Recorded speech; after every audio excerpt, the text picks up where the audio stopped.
Good evening, friends. Tonight we return to a time so distant it feels like the far side of a dream, a world without writing, without metal, before even pottery had found its shape. We walk into the jungled edges of the old Stone Age to live not as onlookers, but as the main character yourself, an experienced huntress. If you genuinely enjoy these quiet journeys, feel free to tap like and subscribe. Your support matters more than you think. And before we begin, I'd love to see your city and your current time in the comments. Now, dim the lights. Let the bell's soft after ring melt into the room. Breathe in, breathe out. Let's enter tonight's story together. You do not wake because a noise startles you, nor because light pierces your eyes. You rise because a rhythm older than words, older than fire, lifts you gently from the deep sea of sleep. The air is cool and thin, smelling of stone and last night's fire, smoke that died down into a quiet sweetness. Your people still sleep, dozens of bodies close together, breathing like a gentle tide that comes and goes, comes and goes. The cave is dark except for a square of dawn pressed into the mouth of the entrance, a pale blue that looks like ice beginning to thaw. You sit up without a sound, each joint moving like a well-oiled tool, smooth and quiet. Bare feet find the rock, glossy from generations of footsteps. You cross to your small corner, your things, your pride. A cluster of polished wooden shafts, a stone axe wrapped in leather. And more important than any of those, the slender throwing stick that turns your arm into a lever, the spear thrower. Not yet, you think. Not yet. From a soft pouch you lift several small stones, dull in shape but bright in colour. Ochre the colour of old blood, heavy and deep. Earth's paint. The way your band speaks with the world of spirits. You set a flat stone as a grinding plate, place the ochre on it, and with a river pebble begin to circle. Circle. Fine red powder sighs down like the first dust of morning. You have done this since you remember. You watched your mother do it. The women of the group taught you as their mothers taught them. A ritual, and also a kind of preparation. Soon there is a neat pile of powder. From another pouch you pinch a small piece of animal fat, translucent, clean, saved from the last hunt. Warmth of your fingertips softens it. You mix fat and ochre until the powder drinks the grease and turns from dry earth red to something wet and alive. A dark, lustrous red that looks like breathing. You dip a fingertip and mark your arms and legs with lines you know by heart. 2 parallel strokes for your family. A spiral for your personal sign. A meaning known to you and a very few who are fit to understand it. The paint is cool on your skin and wakes you like a sip of cold water. This is not decoration only. It is not an empty gesture. The thin film keeps biting insects off, shields you from the harsh sun, and, so the oldest stories say, helps wounds to close. If a modern eye were to see you now, it might wonder, is this sunscreen bug repellent or a sacred sign? To you there is no seam between meanings. Protecting the body and asking the forest to walk with you are the same action from 2 sides. You whisper a short greeting to the spirits of the trees. Paint is offering and armour at once. Earth and spirit, one substance. The last line dries into a flexible skin. You breathe in the first real light. Outside, the air smells of wet soil and fallen leaves turning back to earth. The forest orchestra is tuning. To most ears, it's a tangle of noise. To you, it is a live map, updating every heartbeat. As you walk toward the water, you tilt your head, listening. Your ears, practiced and patient, filter out wind and far trickles and keep only signal. A small bird gives a sharp, clipped chatter far off, Reassurance, a parent calling its young. I am here. Where are you? Safe. Another voice, slower and more musical. A male singing his territory to the world. Relaxed, unthreatened, also safe. You grew up learning this language. Elders pointed to the sky and taught you which call means snake on the ground and which means eagle above. Birdsong is the forest's warning system, and the birds are its watchtowers. You reach the stream, clear, pebbled, silver in the morning. You crouch, lift water in a dried gourd. Then the pattern breaks. From the canopy, a sudden, insistent scolding, like small tongues of fire. Not a raptor alarm that is thin and freezing. This is angry, many voices, the target on the ground. You freeze without lifting your head, muscles set quietly. Bushes ahead, dense and ordinary, yet not. Leopard, perhaps, or a serpent thick as a thigh. You don't need to see it. The birds have drawn its outline for you. You move away along a different path, soft and slow, letting the birds keep their conversation while you become a shadow among ferns. Cross-species intelligence is an everyday treaty here. Monkeys and squirrels will have heard it too and paused as you did. You keep listening all the way back, every rustle part of a web, every note a thread. At camp, the hush has lifted. Fires wake in low rings. The air turns savoury with roasting scraps and damp wood catching. Children chase each other near the light. Women sit together, sorting roots and mending hides. Men check points, bindings, shafts. You step to your workspace and lift one long spear you tested yesterday. The point is a beautiful flake, edges bright. But when you rock the head gently, there is the faintest looseness between stone and wood. That would be fatal later. You sit and begin to make glue. The materials are simple. Rolls of birch bark. Bark like this is fat with hidden oils. Under the right heat, it sweats a dark gummy sap, birch tar. One of the first things humans made that nature did not lay ready in our hands. You build a small fire to breathe and glow, not flare. You prop a broad, cool stone at a slant beside it and set a roll of bark to smoulder, not burn, under that stone. Smoke folds against the cold face. Soon black beads appear, as if the stone itself was sweating. They gather and crawl downward in a glossy line. The smell is sharp. Smoke, resin, something ancient. You scrape the thickening tar into a shell. It is slow work and demands patience. Feeding bark, guarding the heat, so you neither dry it to ash nor let the fire die. Generations from now, people who dig in old earth will be astonished by this. Some will say you needed kilns and airtight pits, proof of deep planning. Others will learn a simpler trick, condense smoke onto cold stone, just as you do now. Maybe it began as an accident, a torch of bark leaning on a rock, a bit of sticky blackness found when the flame was gone. However it began, now the shell holds enough. You snuff the fire, warm tar spreading like honey. You pack it into the socket, twist the flint point home until tar squeezes out thin and black. Then a strip of animal sinew, soaked and softened, winds around and around the joint.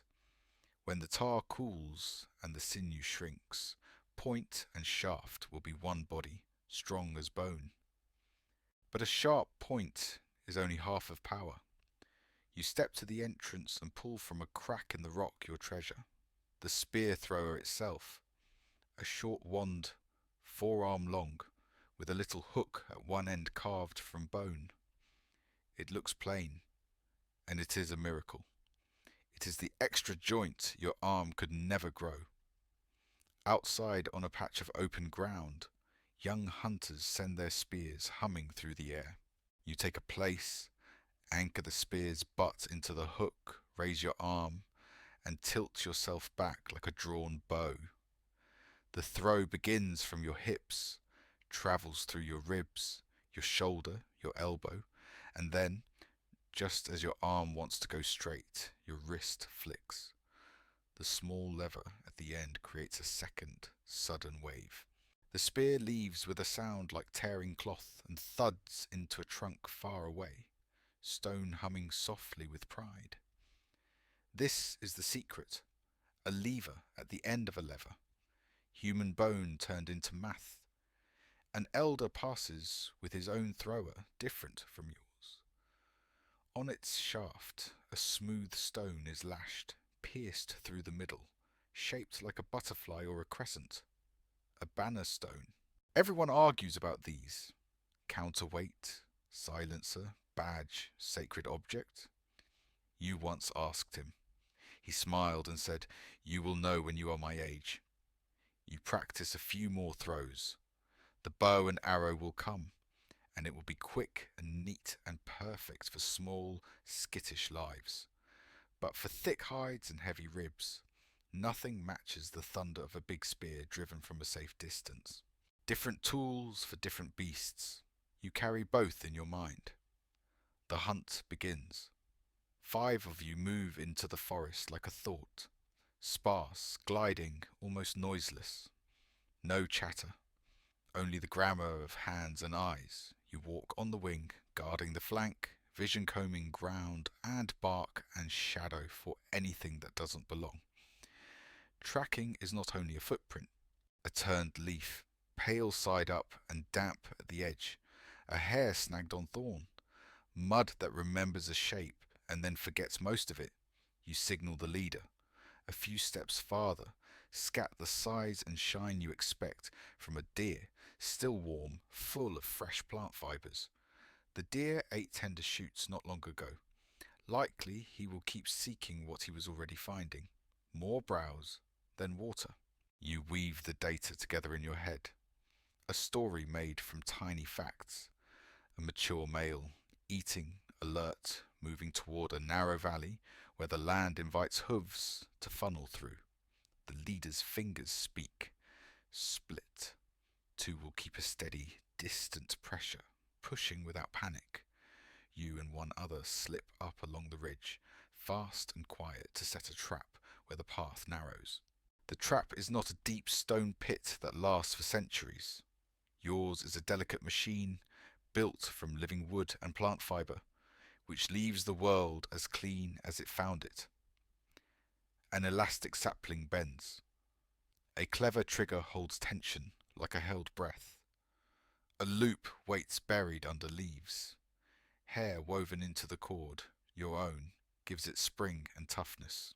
Touch the balance wrong and the world snaps. The sapling whips upright, the loop bites and lifts. You set it, step back into green shadow and sink into stillness. Waiting is the long art. You learn time from light on leaves, from the way small flies drift and settle. He appears, a stag of the brushland, dark eyes bright with doubt, ribs working. The drivers have done their quiet work. He pauses, 2 steps from the snare. A tiny wind crosses your skin and carries a thread of your scent into his mouth. He halts, head high. The moment stretches. He springs sideways and is gone. Clean miss. No anger rises in you. In hunting, failure is as common as breath. You dismantle the trap until the place is as it was. Whistle a bird call that tells the others the plan has changed, and the 5 of you are one again. The leader's hands speak something older than language. Endurance. You all drink the last of your water. The sun finds the top of the sky and presses down. You begin to run, not hard, but forever. Humans are the animal that sweats. Your skin glows and cools you as you move.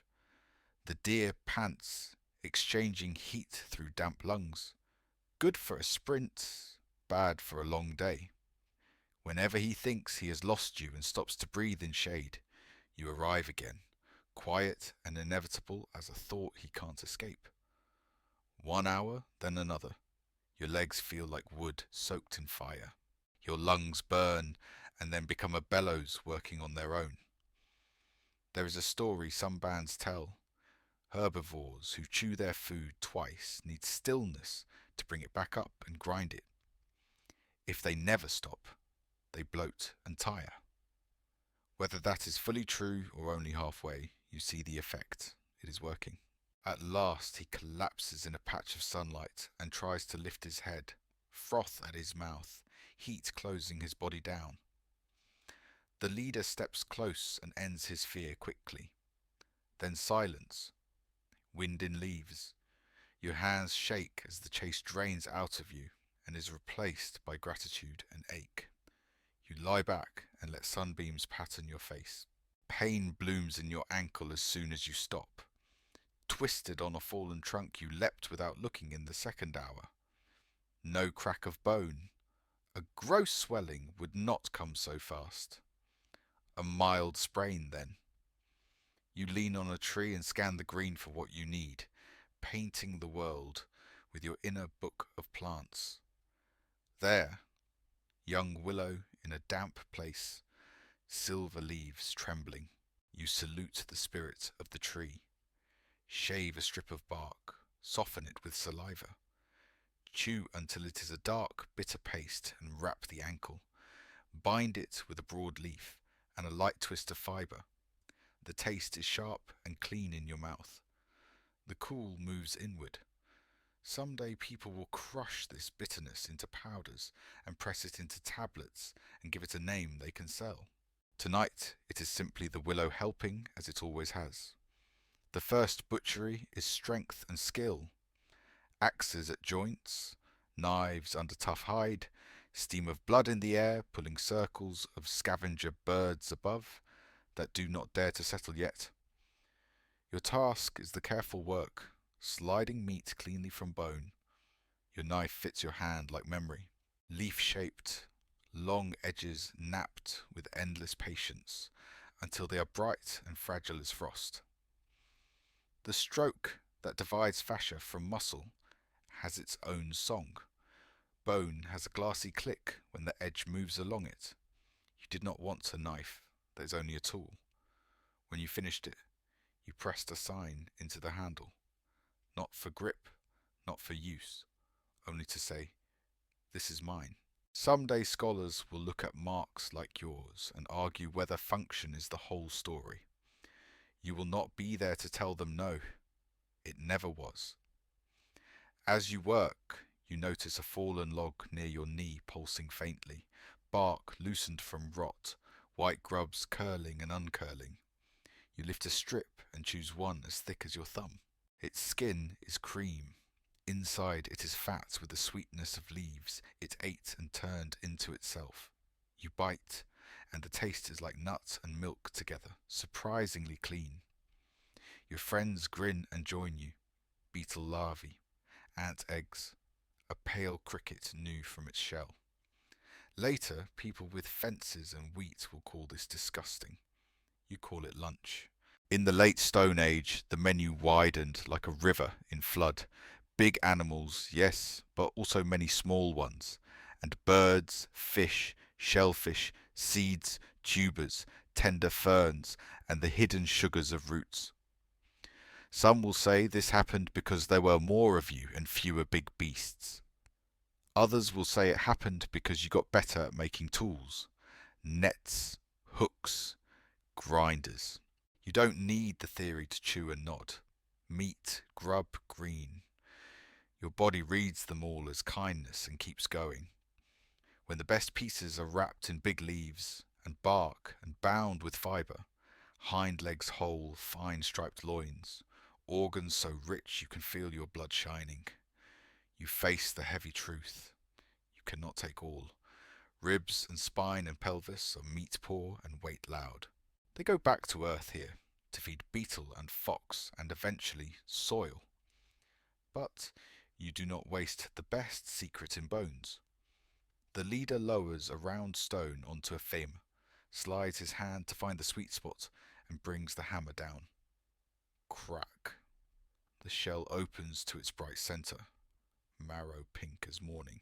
You scoop with a chip of bone and eat with your fingers, and the taste melts over your tongue, and heat moves through you like a good story, slow and everywhere. You share the next bone and the next. Then you do one more thing, small and important. You take a foreleg still sheathed in skin, wrap it well, and pack it away whole. Later, long later, when wind is hard and snow rides it, you will split that bone and find the summer still inside.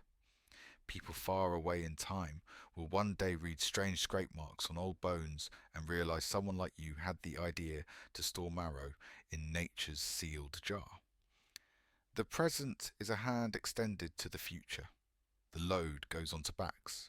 The path home lengthens under you as afternoon thickens into an odd-pressed silence. Wind drops, birds hold their breath. The western sky collects dirty wool, clouds whose rims glow a sickly orange. You look to the leader, and he nods the thought you already had. Hurry. The world goes dark all at once, as if someone laid a hand over the sun. Light tears open in a white wound. Then thunder, deep, close, a crack in the mountain's ribs. Rain arrives in fists. The ground turns to grease. An open place would make you a wick for lightning. A tall tree is a bad god to stand under now. Memory turns your feet, a rock shelf not far, a stoned lip shallow, but enough. 5 humans and a deer's worth of food fold into it like seeds in a dry husk, and the sky howls and rips and rages in front of you. You press close. No one speaks. Breath and heartbeat and the great voice of water. Storms leave as abruptly as they come. A gold ribbon opens between clouds. Leaves drip a rhythm. The forest exhales. You walk again. Lighter now because the worst is behind you, and the first thin smoke of home climbs the air. Children run to meet you, feet flashing. Women take the weight off your shoulders with laughter. The circle brightens. The smell of meat fattens the air. You eat a little, enough to quiet the insistent hunger behind your teeth, and then, while the camp leans towards stories and song, you lift a torch trimmed with grease and step alone toward the cave's deeper throat, past sleeping places, past baskets and bundles and little secret caches where people tuck what they love, through a corridor that narrows and turns. The flame bends and paints the rock with waving light, making your shadow a giant who walks with you. The air cools. The world grows holy. The chamber opens like a slow dawn. You raise the torch and the walls answer. Horses run without moving. Bison lower their broad heads. Great beasts drawn with red ochre, black charcoal, white clay, lines confident as if the hand that made them had rehearsed for years. In the firelight, muscles seem to rise and settle. Eyes, animal and human, fix and release you as if they breathe. You have come to look, yes, but also to listen. You draw a breath and send a low, steady hum into the round belly of the room. The note leaves you and comes back carrying the cave in it. Sound swells, folds upon itself, and returns as if the stone were a throat, and you were singing through a living body. A bird's high whistle becomes a cold, bright thing. A bull's low call becomes something that fills your bones. People in other times will argue. Sympathetic magic for good hunting? A shaman's doorway into spirit worlds? A record of stories or stars? A boy's wall of dangerous animals and desirable women? Standing here, you feel the question is smaller than the place. The paintings are not only for eyes. They are instruments. When you hum, you wake them. When you move, they move. The line between body and story, animal and human, myth and weather opens and blurs until everything is the same substance, vibrating. You stay until the torch begins to gutter and the safe world calls you back. At the mouth of the cave, the fire circle is low and warm. Most of your people are sleeping, soft breaths making a shared blanket of sound. A few watchers keep their place by the coals, feeding a stick now and then, eyes at half-mast. You do not sleep yet. You lean your back against the smooth stone and tilt your head to the raw black sky. There is no smoke from cities, no buzzing grids. The Milky Way is a river paved in bright stones. Each star has edges, patterns you know rise in their seasons. The hunter who chases the bear, the straight spine of 3 stars that tell you south, the curve that warns of winter's patience. Night sky is not a backdrop for you. It is calendar and compass, story and law. Someone far away and long after will build rings of stone and line them with solstice sun. Others will read the cave's animals as constellations and draw maps between bison and Taurus, between bird-headed men and the great triangle of summer. Maybe, maybe not. For you, the hunter in the sky is both lesson and ancestor, a hero who chased and failed and rose, a reminder that courage is a direction more than a result. You close your eyes and let the day collect itself, paint drying tight on your legs like a second skin, the sweet ache of spent muscles, the oily comfort of marrow still warm in your belly, the clean bitterness of willow in your mouth, the echo of your note stirred into the stone, the treaty of bird and human, voice to voice, the bright eye of the deer finally quiet, the storm that taught you again, the scale of things. Your people near enough that you can feel their warmth without touching them. You are small and you are woven into everything. The world is large and it has made a space exactly your size. Breathe in. Let the rib cage widen. Breathe out. Let the shoulders fall. Your thoughts slow like a river widening before it sleeps. Stars do not blink. They pulse. The line of the horizon softens. The fire becomes a red eye and then a red dream. You slide down into warmth under a sky older than stories and let the oldest rhythm take you back. Good night.